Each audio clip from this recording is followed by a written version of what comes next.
Hindi. Pero pakawalan mo na kasi ako. Bakit mo ba ako hinahawakan?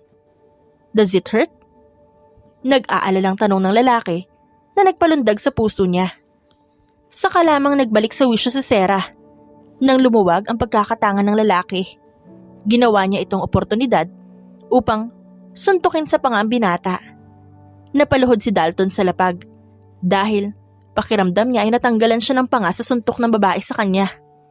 Ito ang unang beses na nakatanggap siya ng matinding suntok na nakapagpaluhod sa kanya. Napamura siya nang makita ang posas sa magkabilang paa. Napatanong siya sa sarili kung paano ito nalagay roon.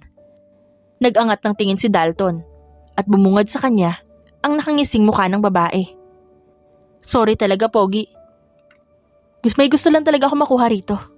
Maiwan muna kita. Nga pala, Pogi mo. Kung mabibigyan man ako ng pagkakataon, gusto